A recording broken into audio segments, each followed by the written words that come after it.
तो वहीं चंडीगढ़ में हुई अनौपचारिक बैठक के बाद कैबिनेट मंत्री रणवीर गंगवा ने हरियाणा न्यूज से खास बातचीत की। बातचीत के दौरान बैठक में चर्चा हुए तमाम मुद्दों को लेकर उन्होंने जानकारी दी है, साथ ही कई अन्य मुद्दों को लेकर भी प्रतिक्रिया दी। आज कैबिनेट की अनौपचारिक मीटिंग हुई, उसके अंदर तमाम कैबिनेट मंत्री मौजूद रहे। आज जिस तरीके से आपको पता है कि इस बार बरसात बहुत ज़्यादा आने से कई जिलों के अंदर बाढ़ जैसे हालात हरियाणा प्रदेश के अंदर है, और उस पे सभी मंत्रियों से भी फीडबैक लिया गया। उस पर सारी हालात पे चर्चा माननीय मुख्यमंत्री महोदय की अध्यक्षता के अंदर की गई। और जिस तरीके से आपको पता है कि प्रदेश के 12-13 जिलों के अंदर बहुत ज़्यादा मात्रा के अंदर पानी आने से फसलें खराब हो गई है।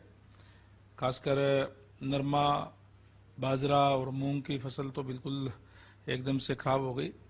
और बहुत सी जगह पे जहां हमारी जो जीरी की फसल थी वो भी ज़्यादा पानी आने से खराब हो गई है। कुछ जगह पे जीरी की फसल ठीक है, और उसके लिए माननीय मुख्यमंत्री महोदय के आदेश से ई क्षतिपूर्ति पोर्टल खोल दिया गया है, और उस पर बहुत से किसानों ने अपने ब्यौरा अपलोड करने का काम जो किया है।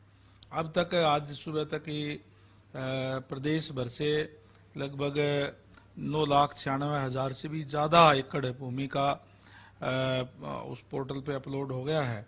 और जैसे आपको पता है कि हरियाणा सरकार में अगर जो पूरा खराबा किसी फसल का होता है तो 15,000 रुपये प्रति एकड़ के हिसाब से उनको मुआवजा दिया जाता है।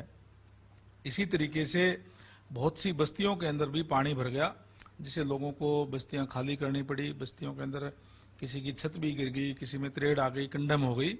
उन लोगों को भी सरकार की तरफ से मुआवजा दे करके उनका जो है रिपेयर वगैरह जो है करवाई जाएगी। सरकार की तरफ से उनको पैसा दिया जाएगा।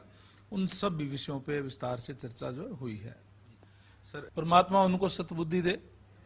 कभी भी किसी भी समय में कोई प्राकृतिक आपदा अगर कोई आती है तो उस टाइम राजनीति नहीं होती। ये केवल और केवल ये लोग राजनीति करने का काम करते हैं। कल भी मैं माननीय मुख्यमंत्री महोदय के साथ अनेक गांवों के अंदर हम गए, बरवाड़ा हल्के के अंदर भी, हांसी हल्के के अंदर भी। उससे पहले माननीय मुख्यमंत्री फतेहाबाद जिले के अंदर भी जाकर के आए।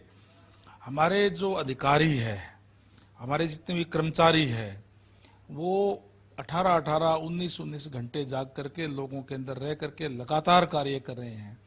और इस आपदा के समय में हमारे जो आम नागरिक है वो भी एक दूसरे की मदद जो है लगातार करने का काम जो है वो कर रहे हैं।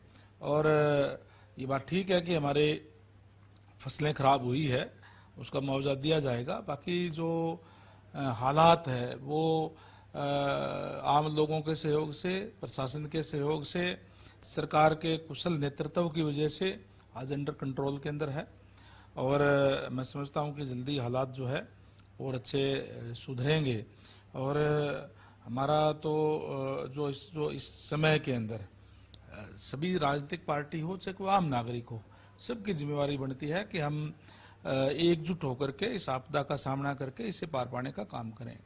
जिस प्रकार पंजाब के हालात बिल्कुल खराब हो चुके हैं और पंजाब के तो काफ़ी इलाकों में काफ़ी नुकसान है, उसी को मद्देनजर रखते हुए देश के प्रधानमंत्री नरेंद्र मोदी भी दौरा करने पहुंच रहे हैं 9 तारीख को। तो क्या लग रहा है कि केंद्र की सरकार से? देखिए, पंजाब के अंदर, पंजाब को पहले ही बाढ़ग्रस्त राज्य घोषित कर दिया गया है माननीय प्रधानमंत्री जी की तरफ से। बहुत अच्छी बात है।